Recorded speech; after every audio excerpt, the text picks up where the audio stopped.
Ya Allah, Ya Rahman, Ya Rahim, Ya Malik, Ya Qudus, Ya Assalamualaikum Salam, Ya warahmatullahi Mu'min, wabarakatuh. Ya Muhaimin, Bismillah, Ya alhamdulillah, salatu Aziz, wassalamu Ya ala rasulillah Jabbar, Ya Sayyidina Muhammad ibn Mutakabbir, Ya Abdillah wa ala Khaliq, alihi wa Ya sahbihi wa mawala, Bari, amma Ya ba'du. Musawwir, Ya Insyaallah Ghaffar, pada video Ya pembelajaran kali ini Bapak akan menyampaikan materi pembelajaran akidah akhlak kelas 3 di semester kedua, yang mana kita masuk ke pelajaran ke-7. Kita akan mengetahui tentang Asmaul Husna, yaitu Al-Batin, Al-Wali, Al-Mujib, Al-Jabbar. Yang mana jumlah Asmaul Husna tentunya teman-teman sudah belajar, yang mana jumlah semuanya adalah ada 99. Dan arti daripada Asmaul Husna itu adalah nama-nama terbaik bagi Allah Subhanahu wa ta'ala. Sebelum kita masuk ke materi pembelajaran, di sini ada mutiara hikmah. Allah memiliki Asmaul Husna, nama-nama yang terbaik. Maka bermohonlah ampun kepadanya dengan menyebut Asmaul Husna itu. Jadi, kenapa kita mempelajari daripada Asmaul Husna? Ya, karena orang yang menghafal dan mengamalkan Asmaul Husna, insyaallah akan masuk ke dalam surganya Allah Subhanahu wa ta'ala. Dan juga kita dianjurkan untuk bermohon atau berdoa dengan menyebut Asmaul Husna tadi. Dia menyertakan Asmaul Husna, yaitu diantara manfaat atau tujuan daripada mengetahui Asmaul Husna. Dan dengan harapan dan tujuan, mudah-mudahan dengan teman-teman telah belajar Asmaul Husna ini lebih mantap lagi keimanan kepada Allah Subhanahu wa ta'ala. Amin ya Allah ya Rabbal alamin. Baik teman-teman, kita masuk saja ke Asmaul Husna Al-Batin. Namun sebelumnya silahkan teman-teman persiapkan diri terlebih dahulu, dan kita awali dengan baca basmalah. Bismillahirrahmanirrahim. Dapatkah kita melihat wujud Allah Subhanahu wa ta'ala? Mungkin ada pertanyaan seperti itu. Atau tahukah kamu apa yang ada dalam hati teman kita? Ya, tidak ada satu makhluk pun yang dapat melihat wujud Allah Subhanahu wa ta'ala. Kita juga tidak dapat mengetahui apa yang ada dalam hati teman kita. Kenapa? Karena Allah Subhanahu wa ta'ala adalah zat yang memiliki sifat al-batin. Apa artinya al-batin? Artinya yang maha tersembunyi. Jadi al-batin artinya apa teman-teman? Yang maha tersembunyi. Allah bersifat al-batin bukan berarti dia tidak tampak ya teman-teman. Akan tetapi justru dia maha agung dan maha besar, sehingga mata kita tidak mampu melihatnya. Allah Subhanahu wa ta'ala berfirman dalam Al-Quran surah Al-An'am ayat 103. Bismillahirrahmanirrahim. La tudrikuhul absar wa huwa yudrikul absar wa huwal latiful khabir.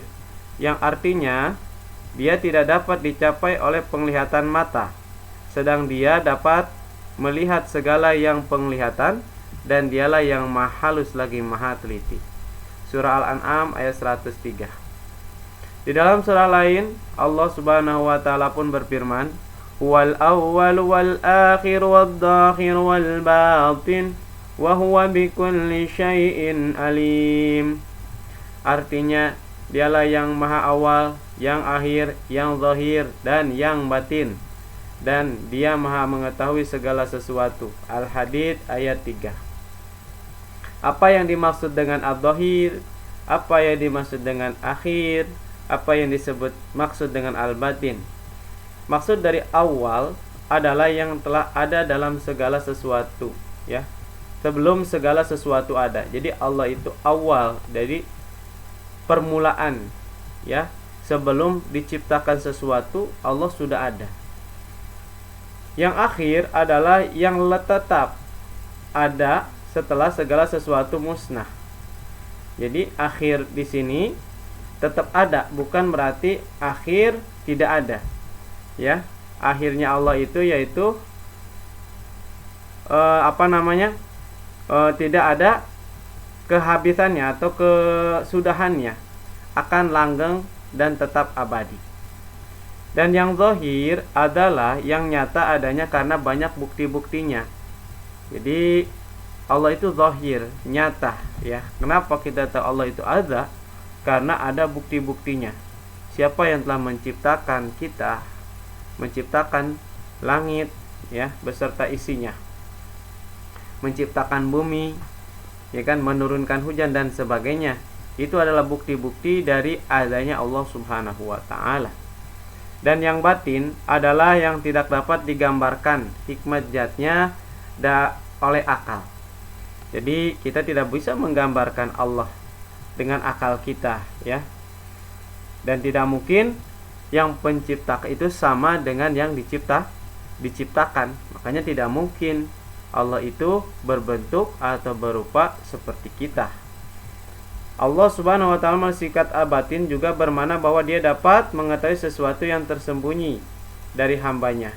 Ucapan, pikiran, bahkan niat kita dalam hati diketahui oleh Allah Subhanahu wa taala. Kita tidak dapat menyembunyikan sesuatu dari Allah Subhanahu wa taala.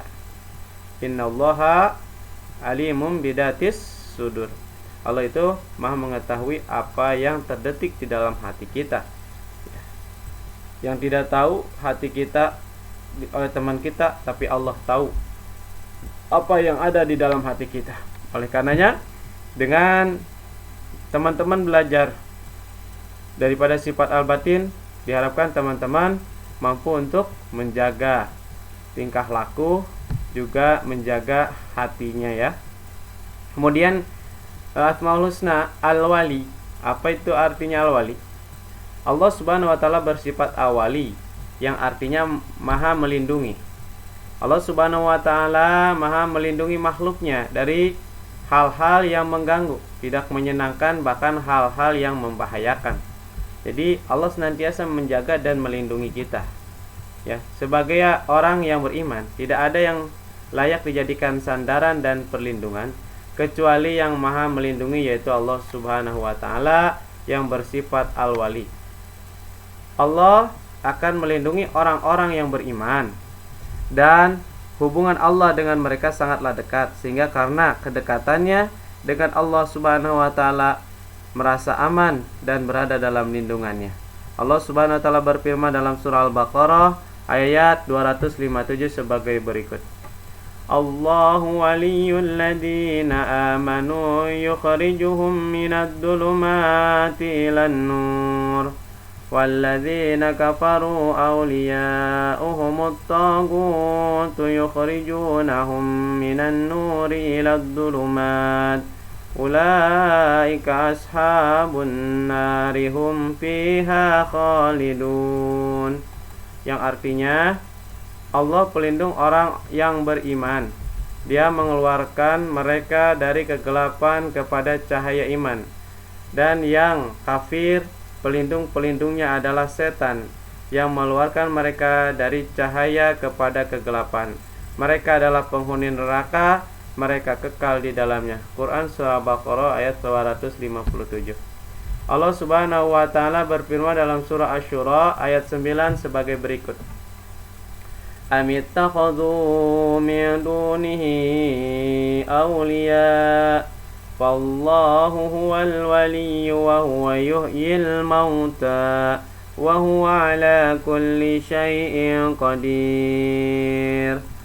Artinya, atau mereka mengambil pelindung-pelindung selain Dia, padahal Allah dialah pelindung yang sebenarnya, dan Dia menghidupkan orang yang mati, dan Dia maha kuasa atas segala sesuatu.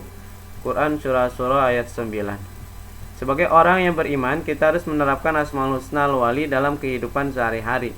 Semoga Allah Subhanahu wa taala menjaga, melindungi dan memelihara kehidupan kita. Demikian juga hendaknya kita menjadi orang-orang yang dapat melindungi dan menghormati hak orang lain, menolong dan membantu sama untuk melindungi haknya sebagai manusia. Jadi sebagai wujud keimanan kita akan maha walinya atau pelindungnya Allah, kita pun harus mempunyai sifat melindungi diri sendiri, melindungi hak-hak orang lain, tidak menyakiti orang orang lain. Selanjutnya Asmaul Husna Al-Mujib.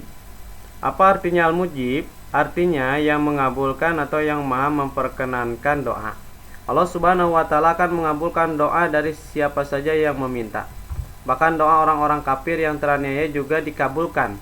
Orang-orang yang berdoa kepada Allah Subhanahu wa Ta'ala berarti mereka membutuhkan pertolongannya.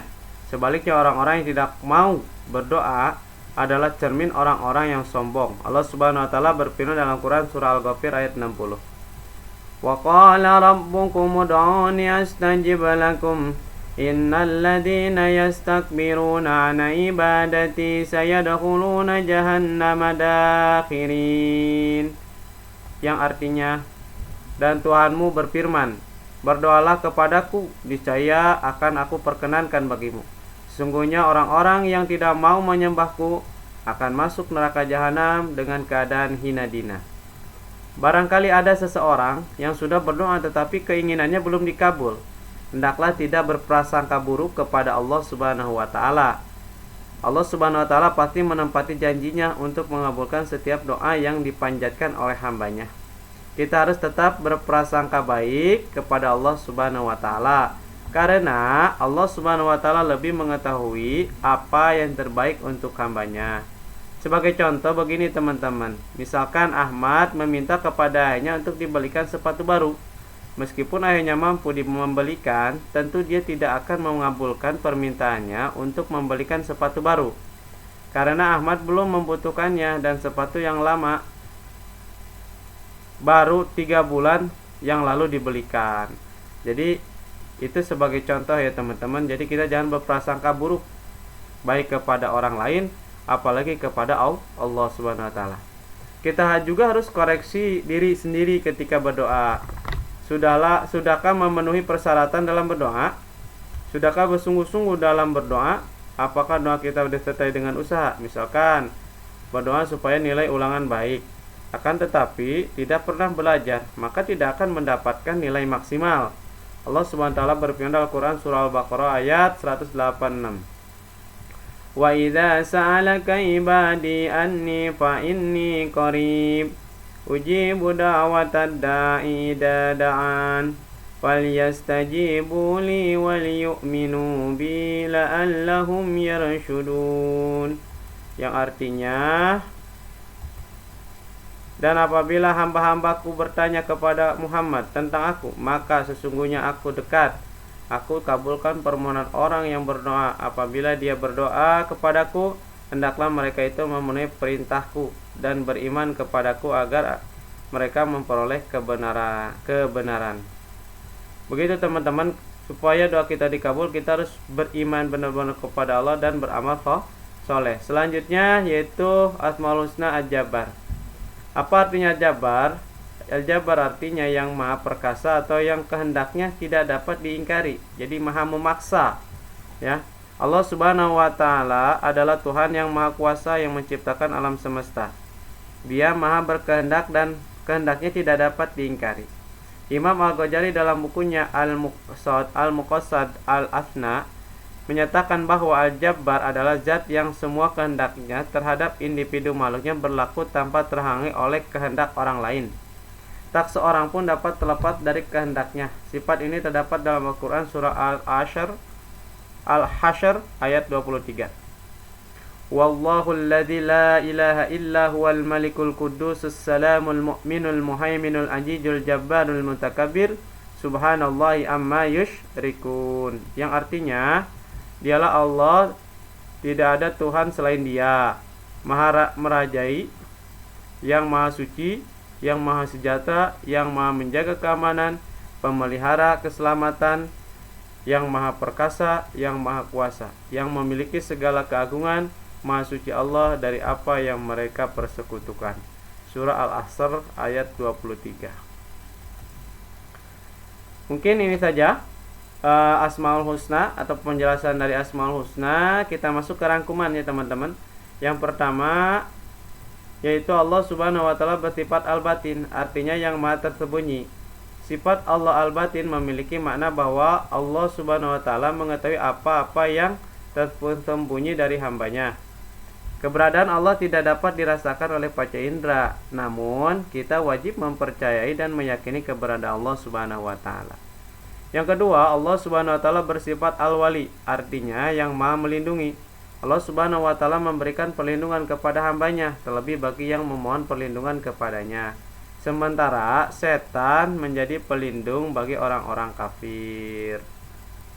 Yang ketiga, Allah juga bersifat Al-Mujib, artinya yang Maha mengabulkan. Allah mengabulkan doa hambanya yang beriman dan beramal soleh. Orang yang berdoa berarti membutuhkan pertolongan Allah, sementara orang-orang yang tidak mau berdoa berarti orang yang sombong. Yang keempat, Allah Subhanahu wa taala bersifat Al-Jabar, artinya yang Maha perkasa atau Maha memaksa. Ya Allah, Ya Rahman, Ya Rahim, Ya Malik, Ya Qudus, Ya Salam, Ya Mu'min, Ya Muhaimin, silakan teman-teman Ya hafalkan Aziz, Ya Asmaul Husna Jabbar, yang telah kita Ya pelajari Mutakabbir, beserta Ya artinya dikirim melalui Khaliq, voice note Ya WA. Bari, Sampai Ya jam Musawwir, 13. Terima Ya kasih. Ghaffar, Wassalamualaikum Ya warahmatullahi Qahhar, wabarakatuh. Ya